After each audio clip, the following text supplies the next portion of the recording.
بے شک اللہ اور اس کے فرشتے نبی کریم صلی اللہ علیہ وسلم پر خوب درود سلام بھیجتے ہیں۔ اے ایمان والو، تم بھی نبی کریم صلی اللہ علیہ وسلم پر خوب درود سلام بھیجا کرو۔ حاضرین محفل، مجھے آج جس موضوع پر لب کشائی کرنے کا موقع ملا ہے اس کا عنوان ہے سیرت النبی۔ جیسا کہ آپ سب لوگ جانتے ہیں کہ یہ مہینہ ربیع الاول کا مہینہ ہے اور اس مہینے میں ہمارے پیارے نبی صلی اللہ علیہ وسلم تشریف لے کر آئے۔ حاضرین محفل، اسی ہستی کی آمد ہوئی جس کی خاطر یہ ساری کائنات بنائی گئی، یہ عرش و فرش سجائی گئی، یہ دنیا سجائی گئی۔ یہ حقیقت ہے کہ اگر ہمارے پیارے نبی صلی اللہ علیہ وسلم دنیا میں جلوہ گر نہ ہوتے تو کچھ بھی نہ ہوتا، نہ یہ زمین ہوتی، نہ آسمان ہوتا، نہ عرش ہوتا، نہ فرش ہوتا، نہ انسان ہوتے، نہ حیوان ہوتے۔ کیا کسی شاعر نے خوب کہا ہے، مٹتے ہیں مٹ جائیں گے اللہ تیرا، کہ مٹتے ہیں مٹ جائیں گے اللہ تیرا، نہ مٹا ہے نہ مٹے گا کبھی چرچا تیرا۔ ہمارے پیارے نبی حضرت محمد صلی اللہ علیہ وسلم کے بہت سے معجزات ہیں، مگر ان میں سے چند معجزات میں آپ کے سامنے پیش کرنا چاہتی ہوں۔ بخاری شریف کی حدیث پاک میں ہے کہ چاند کے دو ٹکڑے ہونا یہ میرے آقا کا عظیم معجزہ ہے اور اس معجزے میں کئی معجزات ہیں۔ حالات بدن عروج کی جانب روا تھی۔ ابو جہل نے خط لکھا یمن کے بادشاہ حبیب کو کہ میرا بھتیجا جو تم میں سے ہے، اعلان کر دیا ہے کہ میں اللہ کا نبی ہوں اور جتنے بھی خدا ہے ان کو جھوٹا ثابت کر رہا ہے۔ جو کہتا ہے وہ ہو جاتا ہے، جو اس کو دیکھتا ہے وہ اس کا بن جاتا ہے، جدھر نظر اٹھاتا ہے ہر کام ہو جاتا ہے۔ تو آ کر ہمارا فیصلہ کر۔ ہم حبیب امی جب یمن سے چلتا ہے تو عرب میں آتا ہے، یعنی مکہ مکرمہ میں۔ یہ بادشاہ جب ابو جہل کے پاس پہنچا، کہا کیا معاملہ ہے؟ ابو جہل نے کہا جو وہ کہتا ہے وہ ہو جاتا ہے۔ یمنی بادشاہ نے کہا مجھے اس کے پاس لے چل۔ جب آقا کے دہلیز پر آیا، حضور نے نگاہ قبول سے دیکھا اور اس کو اپنا کر لیا۔ حاضرین محفل، حبیب کہتا ہے اگر آپ اللہ کے نبی ہیں تو میرے دو سوال ہیں، ان کے جواب دے دیں۔ تو ابو جہل نے کہا یہ جادوگر ہے۔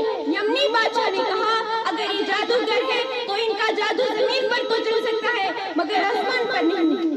اگر آپ ان سوالوں کے جواب دے دیں میں کلمہ پڑھ لوں گا۔ کہا تیرے کون سے دو سوال ہیں؟ کہا پہلے ایک پھر دوسرا بتاؤں گا۔ کہا جو چاند ہے اس کے دو ٹکڑے کر دے میں کلمہ پڑھ لوں گا۔ میرے آقا کریم صلی اللہ علیہ وسلم نے فرمایا کب؟ کہا کل جمعہ کا چاند طلبہ ہوگا، آپ تشریف لے آئے۔ آپ صفائی پہاڑ پر ٹھہرے ہوئے، ایک طرف کافر اور ایک طرف صحابہ ہوگے۔ کافر خوش ہو گئے کہ آج کام ہو کر ہی رہے گا۔ میرے آقا نے صفائی پہاڑ پر چڑھ کر کہلایا اے حبیب امی کیا چاہتے ہو؟ کہا حضور چاند کے دو ٹکڑے کر دے۔ میرے آقا نے چاند کی طرف نظر اٹھائی، یہ وہی چاند ہے جب حلیم کی آنگن میں حبیب کا جولک چلتا تو چاند بھی رقص کرنے لگتا۔ جب آپ نے چاند کی طرف نظر اٹھائی ادھر چاند کے دو ناک ہو گئے، ادھر حبیب امی قدموں میں گرا، عرض کرتا ہے حسن بے مثال دیکھے آمنہ دلال دیکھے، حسن بے مثال دیکھے آمنہ دلال دیکھے، پوروں رو میں رشک آ گیا آمنہ دلال دیکھے، یمنی نے بھی کلمہ پڑھ لیا انگلی کا کمال دیکھے۔ سبحان اللہ، آقا کلمہ پڑھا دے۔ آقا نے فرمایا کہ تیرا دوسرا سوال کیا تھا؟ آقا اب کہتے ہوئے شرم آتی ہے۔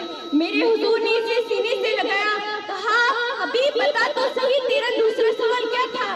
آقا اب جرأت نہیں۔ میرے آقا نے فرمایا اگر میں بتا دوں تو پھر کیا ہوگا؟ عرض کر بتا دے ایمان اور پختہ ہو جائے گا۔ حضور نے فرمایا کہ تیری ایک بیٹی ہے، تو ملک کا بادشاہ ہے، تو نے بڑے بڑے طبیوں کو بلایا مگر سب نے لا علاج کرا دیا، تو چاہتا ہے کہ وہ ٹھیک ہو جائے۔ اللہ نے اسے آنکھیں تو دی لیکن وہ دیکھ نہیں سکتی، پاؤں تو دی لیکن وہ چل نہیں سکتی، ہاتھ تو دی لیکن وہ پکڑ نہیں سکتی۔ نبی کریم صلی اللہ علیہ وسلم نے فرمایا یہ حبیب امی اب مکہ میں نہ ٹھہر، گھر واپس چلا جا۔ یمنی بادشاہ دروازے پر دستک دیتا ہے، اندر سے آواز آئی کون؟ کہا حبیب امی جو بچے بول نہیں سکتی تھی۔ بابا میں آ رہی ہوں۔ بابا نے سینے سے گلا گایا اور کہا بیٹا یہ کیسے ہوا؟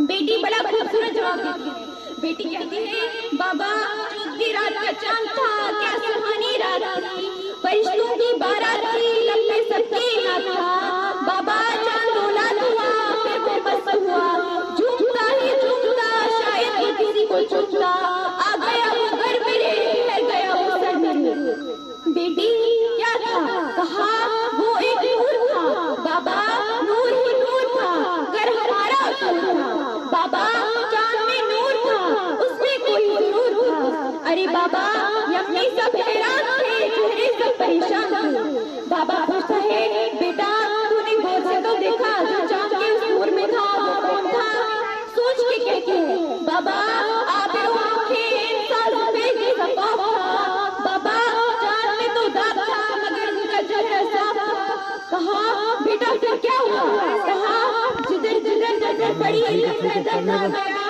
میں مسکرانے لگی غم میں غم آ گیا سبحان اللہ وما علینا الا البلاغ المبین صدق اللہ العلی العظیم